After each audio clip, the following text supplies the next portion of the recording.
जय श्री कृष्ण। ईश्वर अपरम कृष्ण सच्चिदानंद विग्रह अनादि आदि गोविंदा सर्व कारण कारण। कृष्ण ही जो है परम ब्रह्म है, परमात्मा है और उनका शरणागत होना ही जीव का प्रथम कर्तव्य है। हम जब गृहस्थ में रहते हैं तो अपनी गतिविधियों करते हैं और भौतिक जीवन का जब यापन करते हैं तो हमारे अंदर जो विचार, जो चिंतन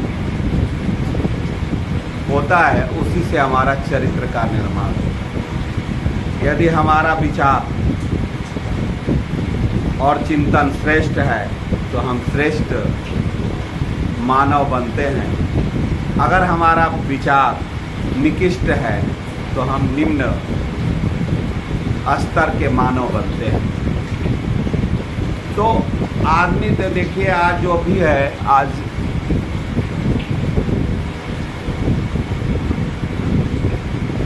जो पुण्य या पाप करता है उसका क्या कारण है? पाप का मेन कारण जो है लोभ है और लोभ जो है विष के समान है। शुरू में यह अमृत जैसा आपको सुखदायी लगता है, लेकिन अंत में यह आपको जो है विष जैसा जो है आपके व्यक्तित्व का जानलेवा हो जाता है।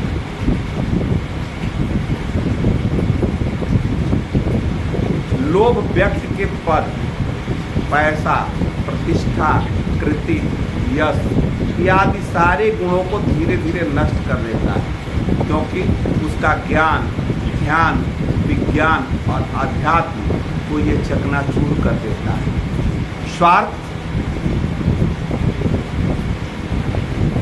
जब बढ़ता है तो लोभ उत्पन्न हो जाता है। लोभ भी व्यक्ति जो है वो निर्लज होता है, वो मर्यादाओं को तोड़ देता है, चाहे वो घर की मर्यादा हो या समाज की मर्यादा हो। जो लोभी व्यक्ति होगा वो अपने परिवार के लोभ में आपके परिवार की सामाजिक मर्यादाओं को तोड़ देता है और निर्लज हो जाता है।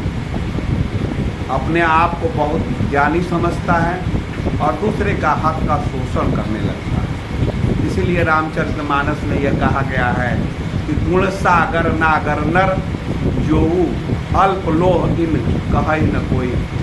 अल्प लोह जो है आपके विनाश का कारण बनता है। आप लोभी मनुष्य चाहे जैसा भी हो, देख लीजिए वो कितना भी चतुर हो, वो किसी का भला नहीं करता, वो केवल अपना ही भला करने पर लगा रहता है।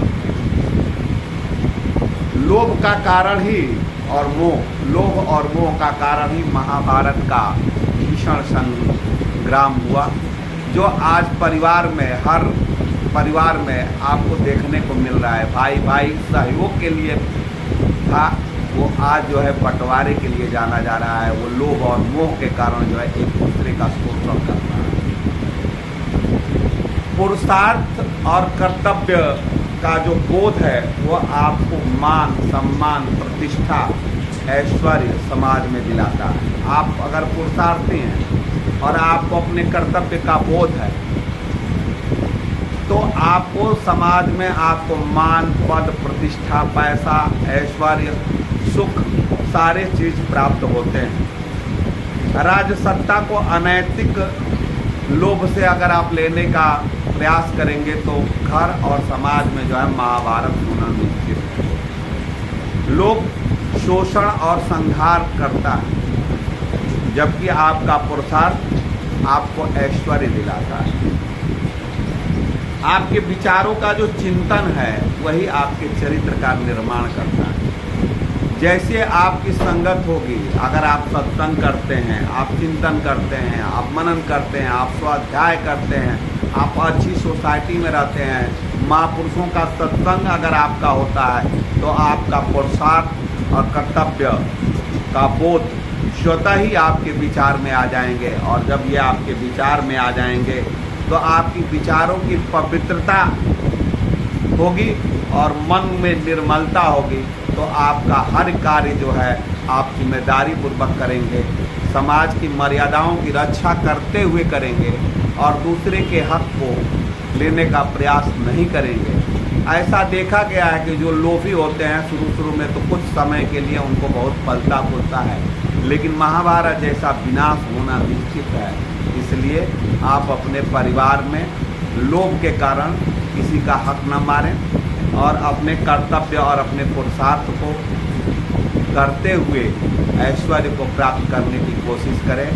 तभी हम समाज में और परिवार में एक सामंजस्य बैठा करके सुखमय जीवन और सहयोगी जीवन जी सकते हैं। इन्हीं शब्दों के साथ आपका कृष्ण की कृपा आप पर बनी रहे, आपका जीवन सुखमय मंगलमय हो, आपका परिवार स्वस्थ रहे, प्रगति के पथ पर अग्रसर हो, चिंतन मनन और स्वाध्याय करते हुए पुरुषार्थ और कर्तव्य बोध की तरफ बढ़े, आपस में भाई भाई में प्रेम बढ़े, एक सहयोग की भावना हो।